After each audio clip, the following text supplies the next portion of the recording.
बोलिए सदगुरुदेव की साहेबंद की। मन चीने कोई बड़ा भेदी।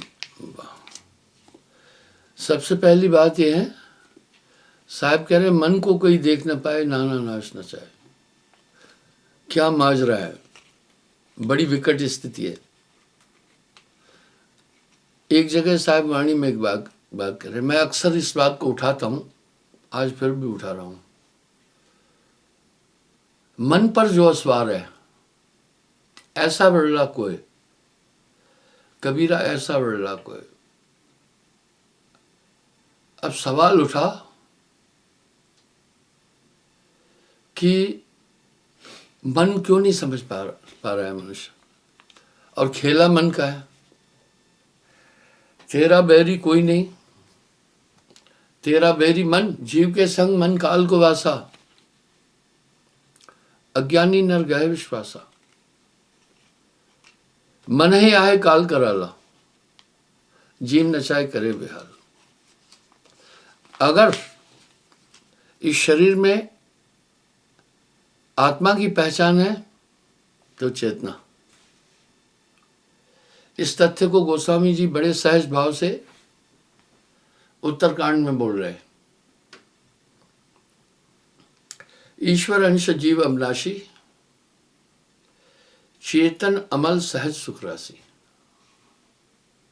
सो माया बस भयो गुसाई, बंध्यो कीर मरकट के नाई। आखिर मन पर नियंत्रण क्यों मुश्किल है, इतना नियंत्रण करना। मन चीने कोई बिरला भेदी, विडंबना है, मन नहीं दिखाई दे रहा है। जब आपका शत्रु दिखाई नहीं दे रहा है, वो दाव कर रहा है, दाव मार रहा है, तो बचने का उपाय क्या है। मन को कोई देख न पाए, नाना नाश न चाहे। जो कोई कहे मैं मन को चीना, या की रूप न रेखा, पलक पलक में वो दिखलाए, मन का करो विवेका। यहां एक बात और साफ हो रही है कि मन के द्वारा ही तन चल रहा है। तन 5 भौतिक तत्वों का है। संतो तन खोजे मन पाया में साहब ने सीधी सीधी बात बोली। इंद्री मन है, शरीर मन है। देव नरंजन सकल शरीरा, ता में भ्रम भ्रम रहल कबीरा। मन पर नियंत्रण करना बड़ा मुश्किल है, पर बहुत आसान भी। विडंबना है। हमारी उंगली में, हमारे हाथ में 5 उंगलियां हैं, हमारा पंजा है। इस पंजे से बहुत बड़ा काम होता है। इससे आदमी तलवार चलाता है, बंदूक चलाता है, कई काम करता है। हाथी बंदूक नहीं चला सकता, उसके पास संसाधन नहीं है। हाथी सुई में धागा नहीं डाल सकता, ये पंजा है, इससे बहुत बड़े काम होते हैं।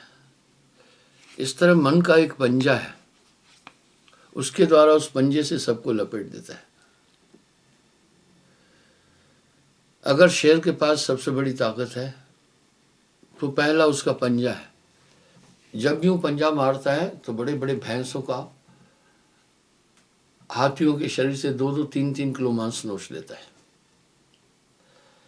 दूसरा उसकी ताकत मुंह है। इस तरह मन के पंजे को ठीक से समझे। और ये पंजा अज्ञात से आता है। पंजा अज्ञात से आता है, आदमी नहीं देख पाता है। इस पंजे में बड़े बड़े ऋषि मुनि, तपस्वी, पीर, पैगंबर, देव आदि सब जकड़े गए। मन काबू क्यों नहीं आता है, पहले यह समझे। मन को कोई देख न पाए, नाना नाश न चाहे। अब मन क्या है भाई?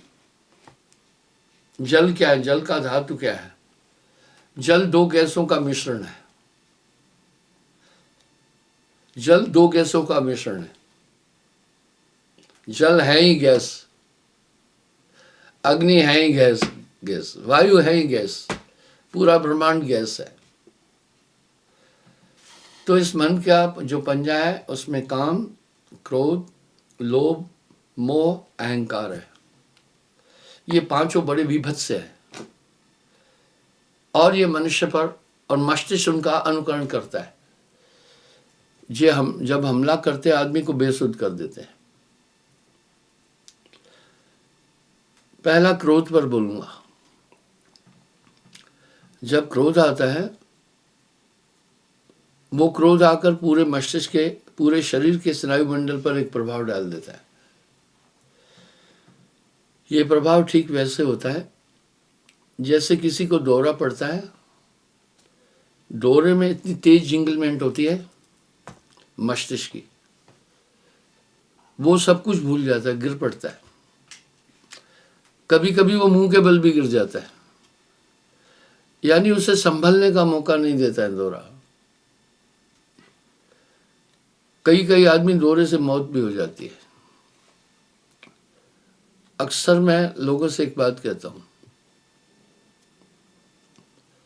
जब भी ऐसे किसी आदमी को दौरा है उसकी मदद करना, वो सहायता पाने योग्य है।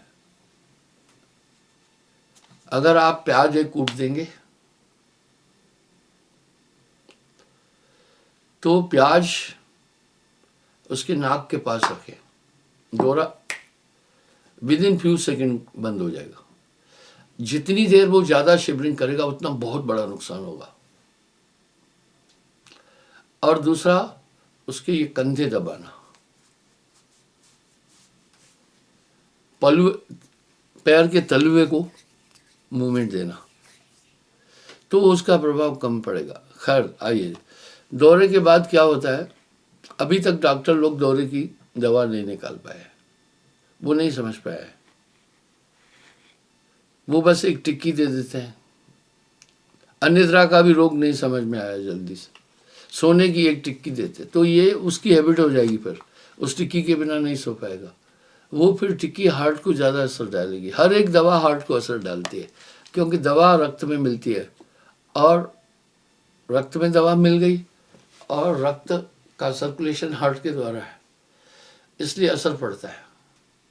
अक्सर मैं लोगों से एक बात कहता हूँ, भाई कोई तकलीफ है तो निदान करो, लेकिन तकलीफ का निदान आप पेन किलर को नहीं मानो। पेन किलर का एक साइड इफेक्ट है बहुत जोरदार। तो जब दौरा आता है आदमी बेसुध हो जाता है। इस तरह जब काम आता है उसकी सोच की ताकत खत्म हो जाती है। आखिर ये काम आया कहाँ से? इंसान के जिस्म में अगर सबसे बड़ी ताकत है तो उसकी सबसे बड़ी ताकत भुजाओं में, हाथ में है। इसी तरह मन की अगर सबसे बड़ी ताकत है, मन है, तो काम, क्रोध, लोभ, मोह, अहंकार ये है। ये आत्मस्वरूप को आच्छादित किए हुए है। ठीक वैसे ही आत्मा को आच्छादित किए है जैसे बादल सूर्य को आच्छादित करते हैं। आत्मा का कुछ बिगाड़ नहीं कर सकते, कुछ कम नहीं कर सकते। आत्मा न्यूनाधिक होती नहीं है, इसमें से कुछ नहीं निकाला जा सकता। इसलिए अजर अविनाशी कहा आत्मा को। आच्छादन कर देते हैं, ये माया भी आच्छादित करती है। वासुदेव कृष्ण ने गीता में इसका निरूपण अच्छे शब्दों में किया। नैनम छिद्राणी शस्त्र, इसको शस्त्र छेदन कर सकते। जल गला नहीं सकता, वायु शोषित नहीं कर सकती, आकाश विलोम नहीं कर सकता, पृथ्वी दंभ्य नहीं कर सकती है। फिर ऐसी आत्मा क्यों बंधी है? आप थोड़ा सा इसको ठीक से समझिए। साहब ने मन पर बहुत बात बोली है, मन पर बहुत बात बोली है। मन के 4 रूप जो हैं उनमें से 3 रूपों को आप थोड़ा कोशिश करके कंट्रोल कर सकते हैं। सांप में एक गुण है, अगर सांप मूर्छित भी हो जाए तो कुछ लोग क्या करते हैं, मरे हुए सांप को जमीन में दबा देते हैं। वजह हवा का संसर्ग पाकर के फिर सांप उठ सकता है, फिर जी सकता है। उसके अंदर सिस्टम है। इसलिए कुछ चतुर लोग सांप मर गया है, मैं सांप के मारने के पक्ष में नहीं हूँ, पर अगर मरा हुआ सांप है तो उसको वो मिट्टी में दबाते ताकि उसे वायु नहीं मिल पाए, वो उस वायु से फिर उसको जीवन मिल सकता है। मैं आपसे मन की ऊर्जा पर बात करने जा रहा हूँ। इस प्रकार से पहली बात तो यह है, मन का जो वृत्ति है उनमें काम सबसे प्रबल है। सिर्फ काम प्रबल नहीं, एक दूसरे से सभी भी विभत्स है। काम प्रबल अति भयंकर महादारुण काल। जैसे इंसान को जब फीवर आता है, बुखार आता है, तो पूरे शरीर का संतुलन बिगड़ जाता है, बुखार के कारण बिगड़ जाता है। अब फिर उसके निदान की कोशिश की जाए। इसी तरह जब काम आता है, आदमी की बुद्धि बहुत कुंद हो जाती है, और इन सब का हमला ही मस्तिष्क पर है। हमला ही जीव की चेतना को अच्छा दिन करने के लिए। तो जब काम प्रबल अति भयंकर महादारुण काल, गण गंधर्व यक्ष किन्नर सब हैं कीन बेहाल। तो मन का पहला जो रूप बल है, पहला तीर है, इससे बड़े बड़े धुरंधर व्यथित हो जाते हैं। सोचने की ताकत नहीं रहती है, समझने की शक्ति नहीं रहती है। हजार हजार साल तप करके आए और काम ने उनकी तपस्या भंग की। एक प्रश्न उठा, काम से तपस्या कैसे भंग हुई, क्यों भंग हुई? इसको ध्यान से सुने। काम से तपस्या भंग होती है। तपस्या करने वाला क्या करता है? अपनी अत्यंत सूक्ष्म कोशिकाओं को हमेशा जागरूक कर लेता है। जब आंतरिक सूक्ष्म कोशिकाएं जागरूक हो जाती है तो दिव्य ज्ञान आता है उसको। और जिस समय काम आता है तो पूरे स्नायु मंडल में एक प्रक्रिया उत्पन्न कर देता है, जिससे आदमी बेहोश हो जाता है और उससे फिर सोचने की ताकत नहीं रहती है और उसमें वो चला जाता है। आप देखेंगे क्षणिक आनंद है, क्षणिक आनंद है, ये एक क्षणिक आनंद है। इसके लिए वो पूरे जीवन के लिए पूरी त्रासदी सहने के लिए तैयार है। बलात्कार का दंड तो आजीवन कारावास है, सामूहिक बलात्कार करने वालों को फांसी भी है। आपने देखा हुआ यूपी में किसी ने अपनी बेटी का कत्ल कर दिया, वो 4 आदमी को फांसी की सजा हो गई। वो जज के ऊपर है कि वो आजीवन कारावास दे या मृत्युदंड दे। उसमें ये देखते हैं कि वो न्यायाधीश देखता है हत्यारा आदतन हत्यारा है या किसी घटना के कारण हुई हत्या। अनिच्छा से भी हत्या हो जाती है कभी कभी। तो इसके हिसाब से अगर वो आदतन हत्यारा है तो वो सोचता है इसको आजीवन मृत्युदंड दिया जाए। इस तरह से वो उसकी भी परवाह नहीं करके काम के वेग में बह करके मृत्यु को भी स्वीकार कर लेते हैं। तो काम इस तरह से पूरे शरीर का संतुलन बिगाड़ देता है। काम से अधिक क्रोध प्रचंडा, और जब क्रोध आता है बहुत विभत्स है, क्रोध बहुत भूचाल मचाता है। इसकी भी व्याख्या आपने सुनी हुई। कपिल मुनि को क्रोध आया, राजा सगर के 60,000 पुत्रों को नष्ट किया। ब्रह्मा जी को क्रोध आया, 6 पुत्रों को नष्ट कर दिया। और सनकादि को क्रोध आया, स्वर्ग की पौड़ी पर उसको जय और विजय द्वारपाल थे, देवता थे, वो रोका था किसी कारण से, उनको श्राप दे दिया तुम 3 जन्म राक्षस बनो। देखो क्रोध आया।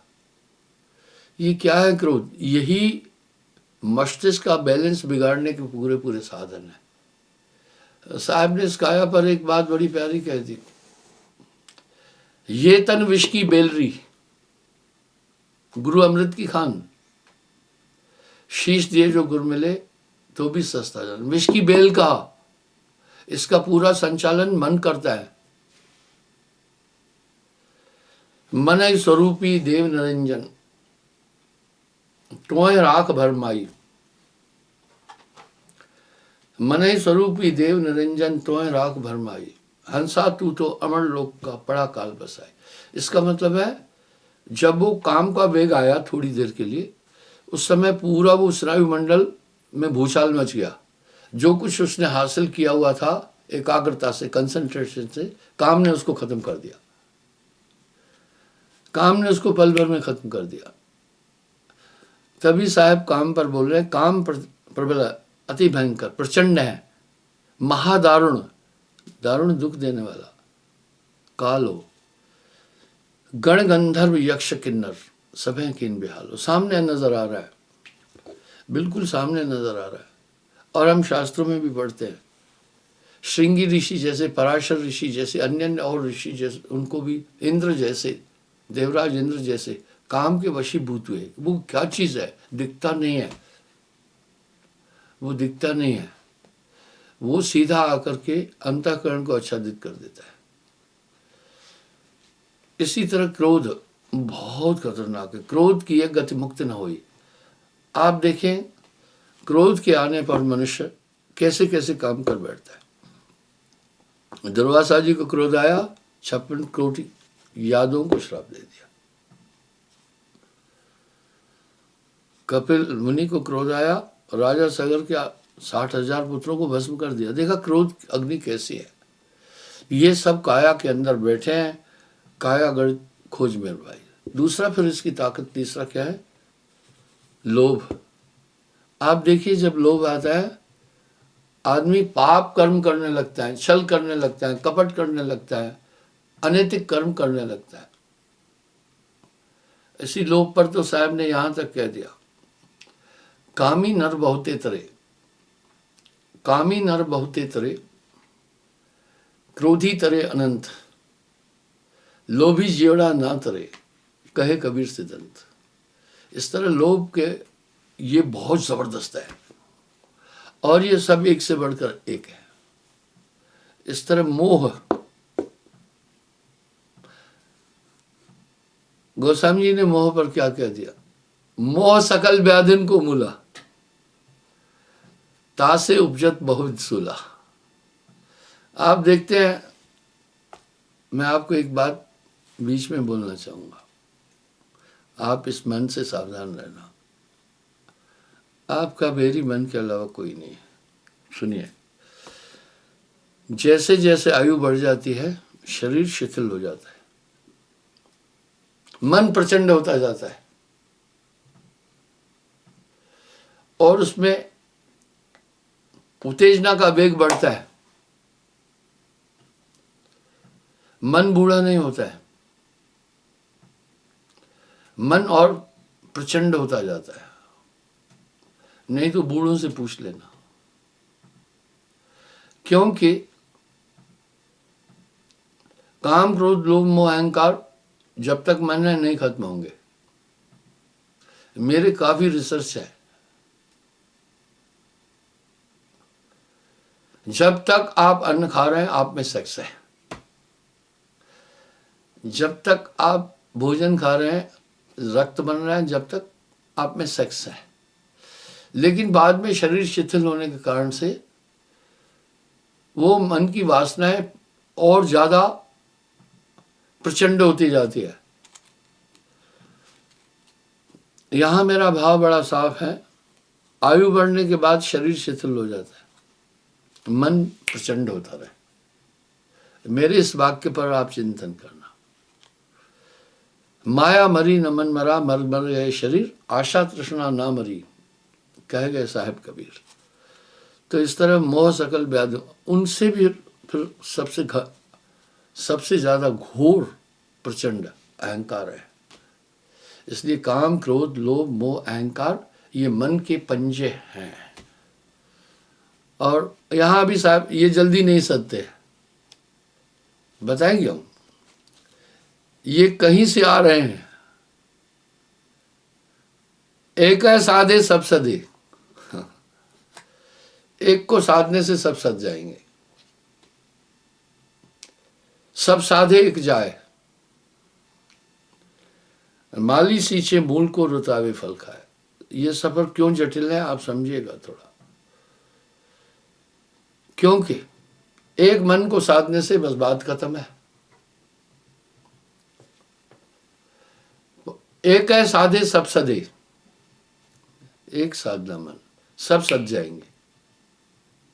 सब साधे एक जाए, अगर इनमें से एक एक से फाइट करोगे तो वो कई जन्म लग जाएंगे आपको। एक है साधे सब सधे, सब साधे एक जाए, माली सींचे मूल को, ऋतु आवे फल का। यानी मन पर नियंत्रण क्यों नहीं हो पाता है, आप वो सुने। मन पंगु है, मन शरीर के अंदर भी नहीं है, बाहर भी नहीं है। मन जड़ भी नहीं है और चेतन भी नहीं है। क्या बात है। मन की ऐसी व्याख्या है, मन जड़ भी नहीं है, चेतन भी नहीं है, मन पंगु है।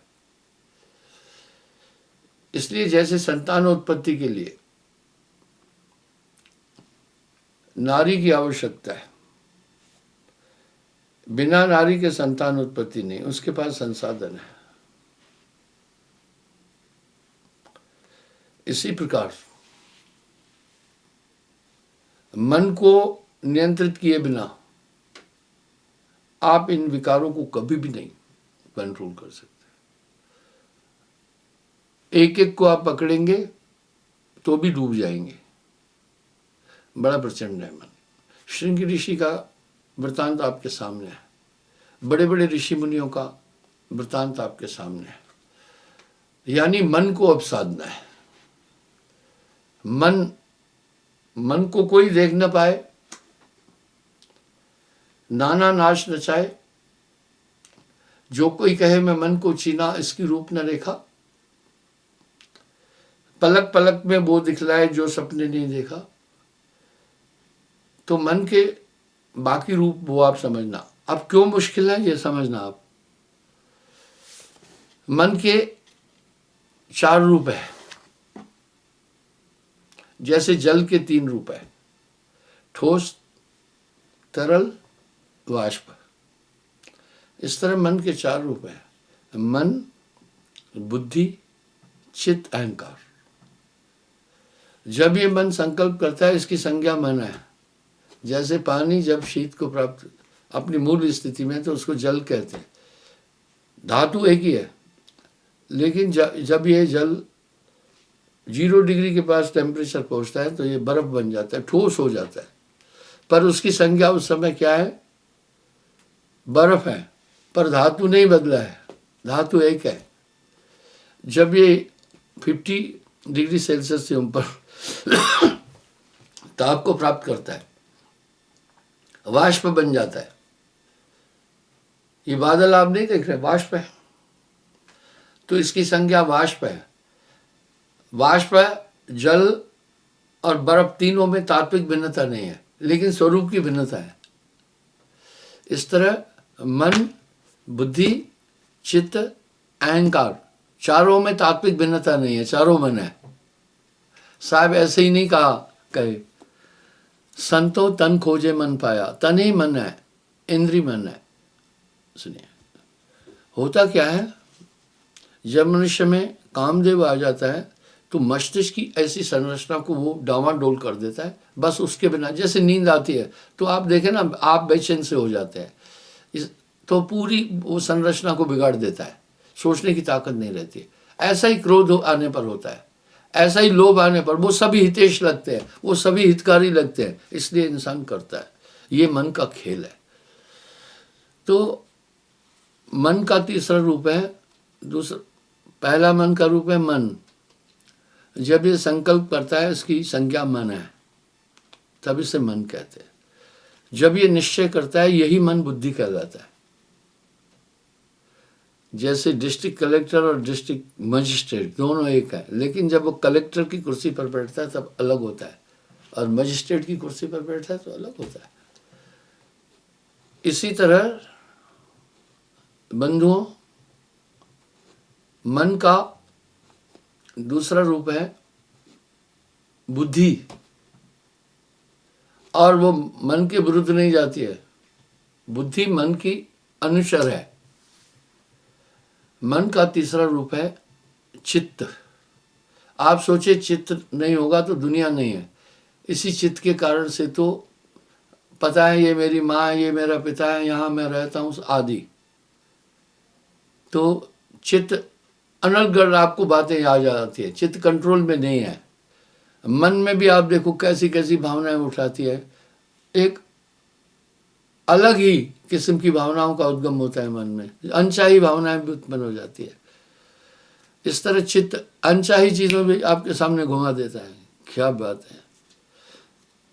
हालांकि आदमी चित्त को भी थोड़ा, चित्त का निग्रह कर सकता है, मन का निग्रह कर सकता है, बहुत मुश्किल है। जैसे 100 छोटे छोटे मेंढक है जो 1 किलो है। छोटे मेंढक भी आपने देखे होंगे। उनको तराजू पर रखकर तोलने की कोशिश करोगे, नहीं तोल पाओगे। एक न एक छलांग मारेगा, एक न एक आएगा, 2 उठाओगे 4 पर भगेंगे। इस तरह मन है।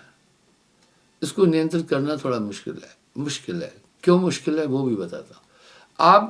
आप इच्छाओं को थोड़ा निरोध कर सकते हैं, कर सकते हो, मुश्किल है। लेकिन आप बुद्धि पर भी नियंत्रण कर सकते हैं। बुद्धि पर आदमी नियंत्रण नहीं कर पा रहा है, बहुत मुश्किल है। आप चोरी करने जा रहा है, वो भी तो बुद्धि का इस्तेमाल कर रहा है। जो बलात्कार करने जा रहा है वो भी तो बुद्धि। होए बुद्धि जब परम सयानी, तब चित्ते अनहित कर जानी। जल्द आसान काम नहीं है, बहुत मुश्किल है। बहुबंधन ते बांधिया एक बेचारा जीव बेचारा क्या करे, जो न छुड़ावे पीव।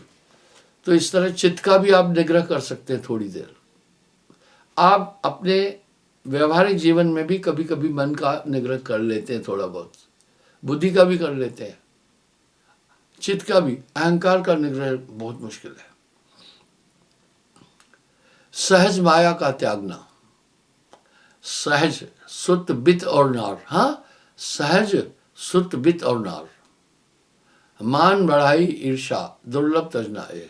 माया तजे से क्या हुआ, मान तजा नहीं जाए। पीर पैगंबर ओलिया मान सबिन को खाए। अब ये अहंकार, इसलिए बड़ा मुश्किल है। अहंकार क्या है? अहंकार पहला रूप तो है मन, जो संकल्प कर रहे हैं। मन का दूसरा रूप क्या है? बुद्धि है। बुद्धि जो हम बुद्धि से विचार कर काम कर रहे हैं। मन का तीसरा स्वरूप क्या है? चित्त। हम चित्त को भी समझ रहे हैं कि बातें याद आ रही है, सब चीज़ें, और हमेशा वो एक्टिव हो रहा है। और ये चारों ऐसी जगह पर हैं कि आदमी देख नहीं पा रहा है। हाँ, वो भौतिक वैज्ञानिक जो है, शरीर विज्ञान डॉक्टर लोग, वो समझते हैं कि किन किन कोशिकाओं के कारण से ये सब हो रहा है, पर वो मेन चीज़ पर नहीं आ रहे हैं। ये कोशिकाएं एक्टिव कौन कर रहा है, इस तक वो नहीं पहुंच रहे हैं। ठीक है, ये नहीं पहुंच रहे हैं। ये तो वैसा ही हुआ कि आपके घर की बिजली कहाँ से आई, आप ट्रांसफार्मर तक पहुंच गए, तो वहाँ बात खत्म नहीं है। ट्रांसफार्मर में कहाँ से आई? आप तो यूँ कह रहे हैं भाई ट्रांसफार्मर से बिजली आई। ट्रांसफार्मर में भी बिजली का आवर्तन परावर्तन कहीं से हो रहा है। इस तरह ये तीनों भागीरथी प्रयास करने पर थोड़ा सा नियंत्रित हो सकते हैं, पर मन का चौथा रूप असाध्य है, वह है अहंकार।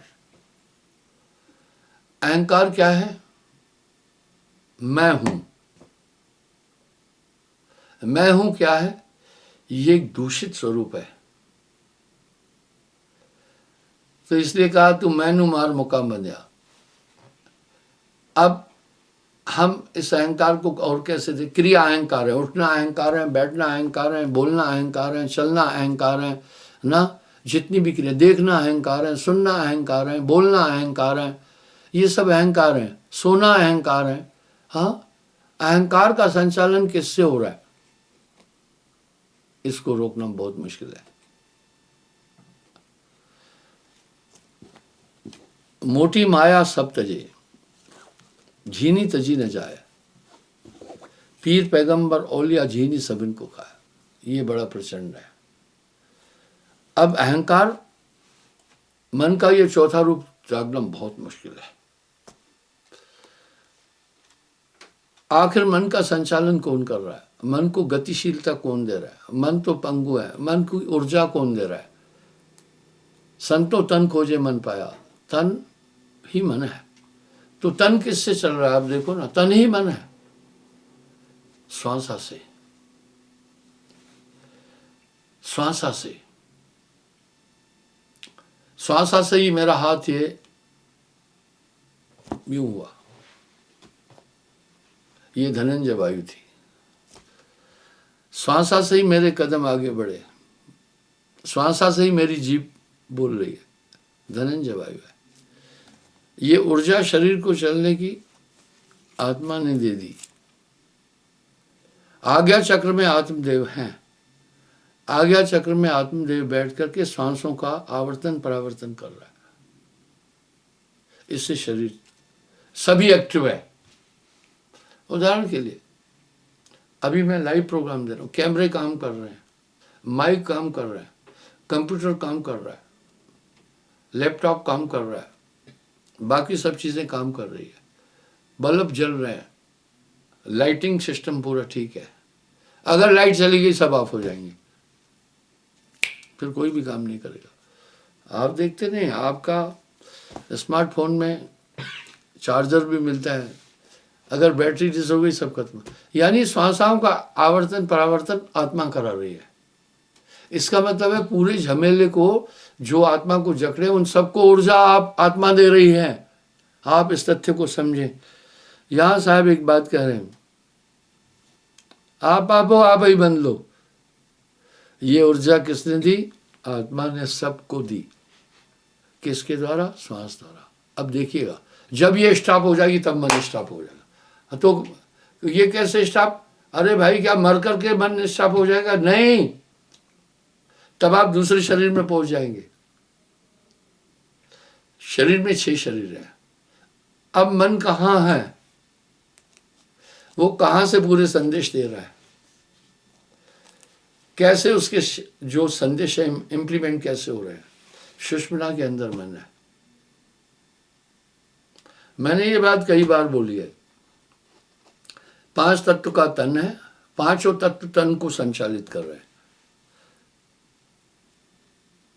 जल, अग्नि, पृथ्वी, वायु, आकाश, पांचों का केंद्र है बॉडी के अंदर। जितना बेहतरीन तरीके से साहब ने पूरे शरीर का विवरण दिया, कोई नहीं दिया है। तभी तो साहब कह रहे हैं संतो तन खोजे मन पाया। अब पृथ्वी तत्व कहाँ है? पृथ्वी तत्व नहीं तो बॉडी नहीं चलेगी। गुदा स्थान पर है, उसका रंग पीला है, उसी से पूरी बॉडी में आपको वसा मिल रही है। जल तत्व यूरिन ग्लेडर में, नाभि के नीचे हाथ कभी भी हाथ लगाना, ठंडी जगह मिलेगी। और वायु तत्व नाभि में है, वहीं गैस बनती है। वहीं एक सिस्टम, वो फैक्ट्री है जहां 10 वायु बनती है, पूरे शरीर में फिर चलती है। तो वायु तत्व वहां है, अग्नि तत्व मुंह में है। इसलिए डॉक्टर टेम्परेचर को देखने के लिए मुंह में वो देखता है। आकाश तत्व सुषुम्ना के अंदर है, रंग काला है, मन वहां रह रहा है। इसलिए मन को कोई नहीं देख पा रहा है। जैसे अंधेरे में रहने वाला आदमी है, आप वो बोले आप देख नहीं रहा है, लेकिन आवाज से पाए। इस तरह मन को जाना जाता है इन क्रियाओं द्वारा, चारों क्रियाओं द्वारा। ये चारों क्रियाएं हमारे मन की है, ये यहाँ है।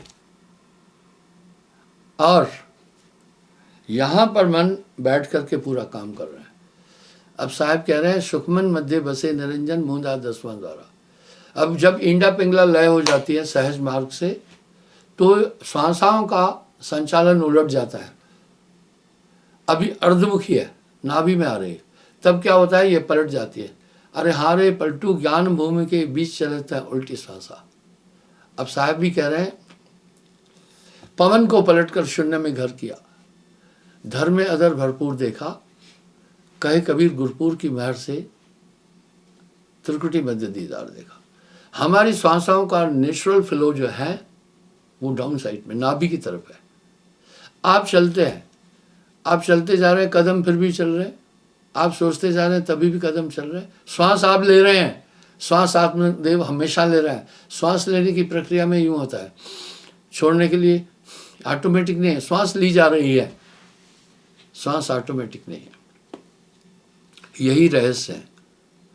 जब यमदूत आते हैं तो वो प्राण को पकड़ते हैं।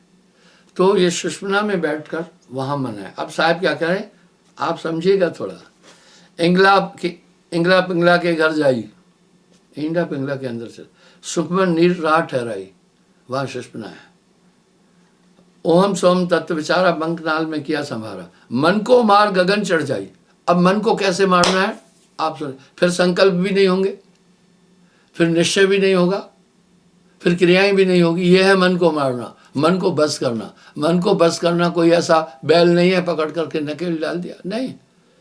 जब तक आपकी काया क्रियान्वित है तो मन एक्टिव है, इसलिए मुश्किल है। यहां पर साहब कह रहे हैं मरते मरते जगमुआ, मरण न जाना कोई। हाँ, पूरी दुनिया मर रही है, साहब के शब्दों को नहीं समझेगा तो मखोल बन जाएगी। मरते मरते जगमुआ, मरण न जाना कोई, ऐसी मरनी ना मरा जो बहुर न मरना होए। ऐसी मरनी, कैसी मरनी? जीवत मरिए बहुजल तरिए, ये है जिंदगी सीख जाना, मरना। वहां मन को मार गगन चढ़। उसके बाद क्या होता है? मन का ऊर्जा ही तन है। इसलिए साहब कह रहे हैं मन माया तो एक है, माया मन है समाया, और इसका आयाम ही सुमरण और गुरु की ताकत है। उसके बिना मन काबू नहीं आ सकता है आपको किसी भी तरह। तो जब वहां अब मन पंगु हो गया,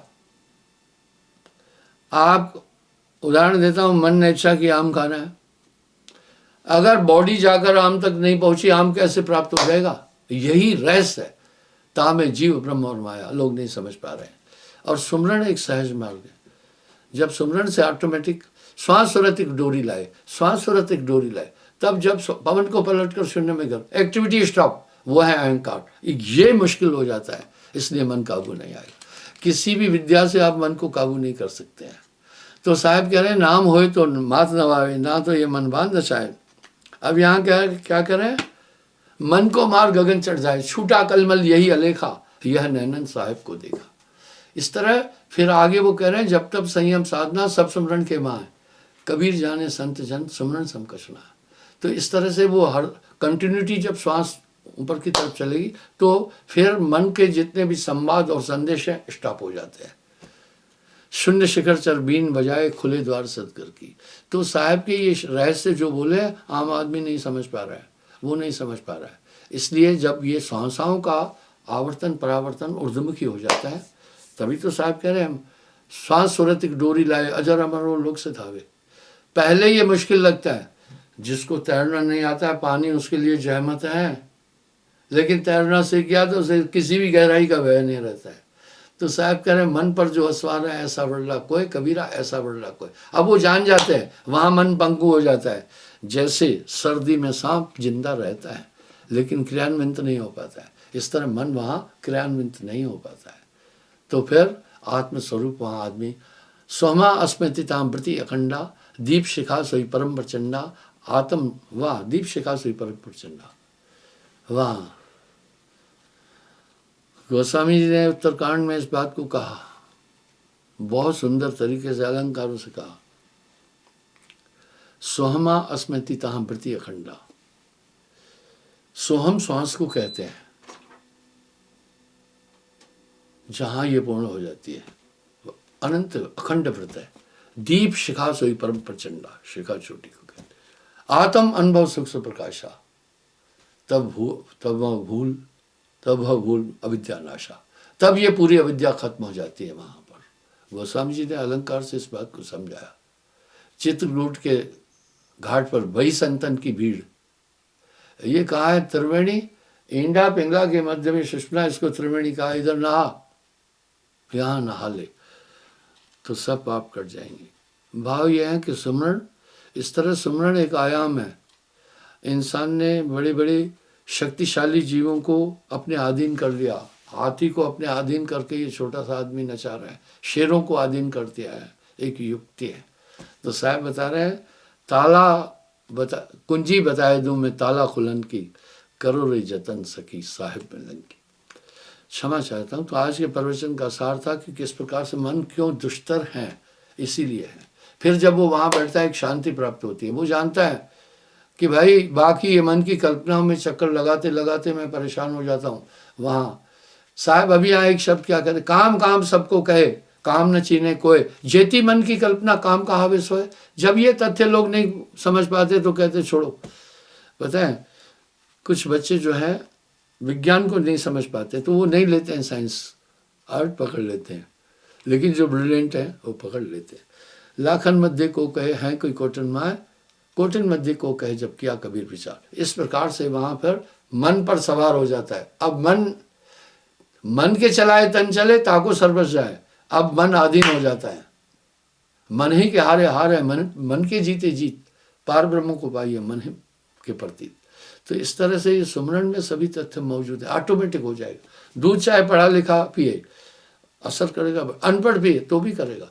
इस तरह कबीर एक को जानिया तो जाना सब जान, उस एक को जानने के बाद फिर जानना अभिष्ट नहीं रहता। इसलिए सुमरन तो बहुत महत्वपूर्ण चीज़ है। क्षमा चाहता हूँ, आज थोड़ा अधिक समय ले लिया, कल फिर हाजिर हो जाऊंगा।